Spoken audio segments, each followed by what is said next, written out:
Imagine un instant que tu te réveilles demain matin avec la certitude absolue que rien ne peut t'échapper.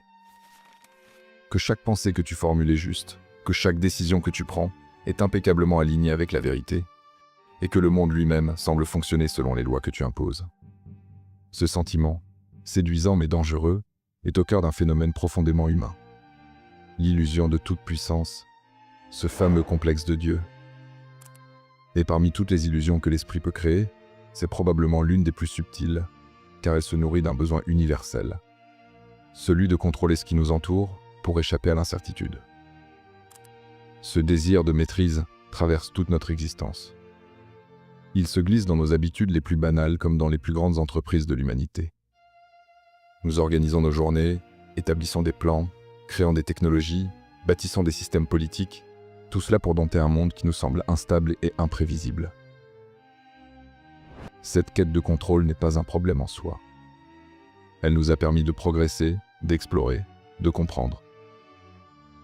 Mais elle cache aussi un revers, la tentation de se croire supérieur, invulnérable et infaillible. Lorsque quelqu'un tombe dans ce complexe, il en vient à croire qu'il ne peut pas échouer.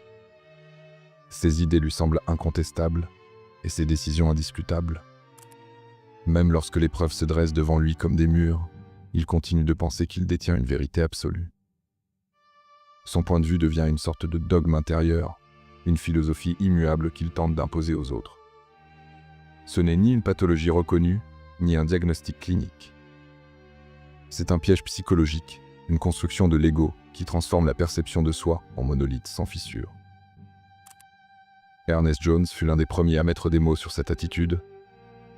Il y voyait la croyance excessive que l'on est, ou que l'on doit être semblable à un dieu. Dans la réalité, ces personnes cultivent une forme de sophomanie, persuadées que leurs idées dépassent toutes les critiques possibles. Elles ne doutent jamais, ne questionnent jamais leurs propres décisions, et méprisent volontiers les règles sociales qui ne cadrent pas avec leur vision personnelle. Si tu observes ce comportement autour de toi, tu reconnaîtras facilement ceux qui prétendent avoir des solutions à des problèmes d'une complexité colossale, alors qu'ils n'en possèdent même pas les bases. Leur certitude n'est pas un signe de compétence, mais de déconnexion.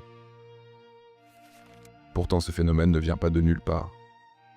Depuis toujours, les philosophes et les penseurs célèbrent la raison comme un outil pour comprendre le monde. Descartes lui-même voyait l'esprit humain comme une puissance capable d'apprivoiser la nature. Mais derrière cette ambition existe une grande peur, celle de l'inconnu. L'être humain a toujours voulu apprivoiser ce qu'il ne comprend pas, et ce besoin s'est transformé en un combat constant contre l'incertitude. Mais la vie ne fonctionne pas comme un mécanisme parfaitement huilé. Elle est faite de chaos, de détours, de surprises. La théorie du chaos, popularisée par Edward Lorenz, l'a parfaitement illustrée. Elle montre que même dans un système stable, une variation infime peut tout bouleverser. Le battement d'ailes d'un papillon qui finit en ouragan. Un micro-changement qui entraîne un bouleversement global. Cette idée rend le contrôle absolu non seulement impossible, mais illusoire. Heidegger l'avait pressenti. L'existence humaine n'est qu'une succession de possibilités ouvertes, imprévisibles, que personne ne peut enfermer dans une équation. Chaque jour, nous en faisons l'expérience. Un événement minuscule suffit à nous dérouter. Un retard, une rencontre inattendue, une phrase qui tombe au mauvais moment. Nos vies se construisent à partir de ces petits écarts, de ces accidents qui redessinent nos trajectoires. C'est une danse infinie d'interactions et de réactions. Nos décisions, même les plus anodines, résonnent bien au-delà de nous. Ce tissu d'interconnexion est tellement immense qu'il dépasse notre compréhension. Un geste de gentillesse peut transformer l'existence de quelqu'un. Une erreur peut déclencher une série d'événements que l'on n'avait jamais imaginés, et une idée prononcée par hasard peut donner naissance à une révolution technologique. Tim Berners-Lee, en créant le World Wide Web, ne pouvait pas prévoir l'ampleur colossale que prendrait son invention. Ce qui était à la base un simple outil de partage scientifique est devenu le cœur battant de notre civilisation moderne.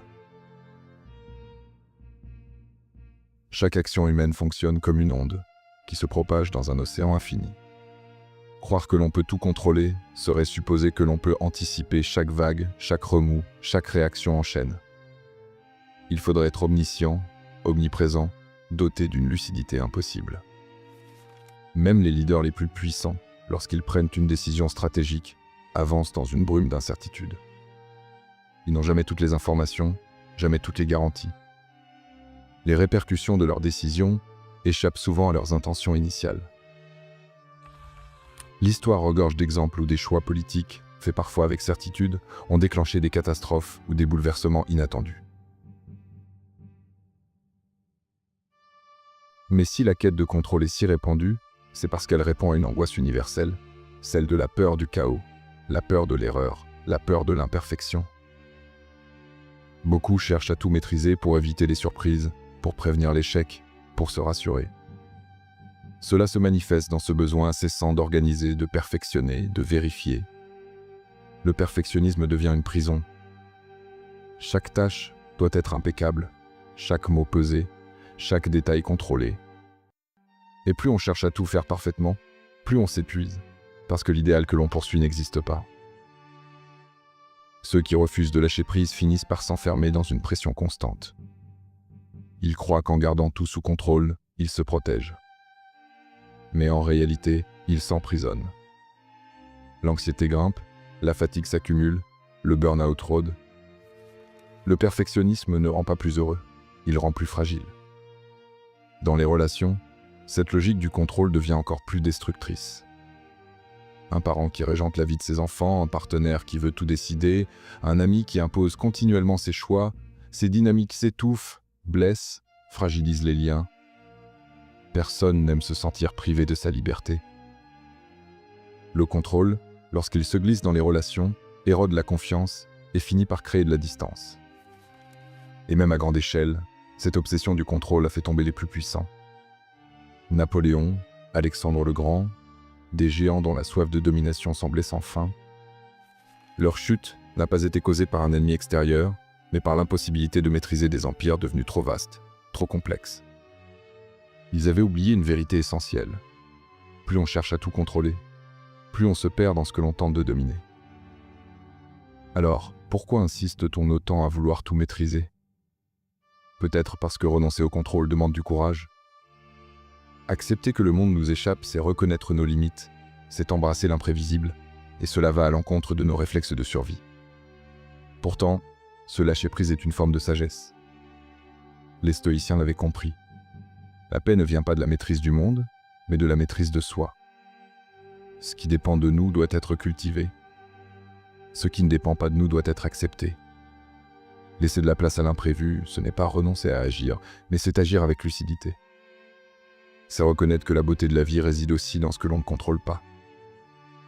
Les surprises, les imperfections, les détours sont souvent ce qui nous transforme le plus profondément.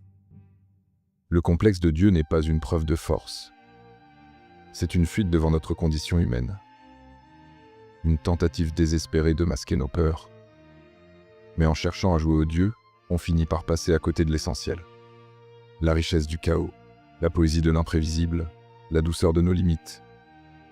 Être humain, c'est accepter de ne pas tout savoir, ne pas tout prévoir, ne pas tout maîtriser. C'est apprendre à naviguer dans l'incertitude avec humilité. Et parfois, c'est dans l'instant où l'on cesse de tout contrôler que l'on commence enfin à vivre.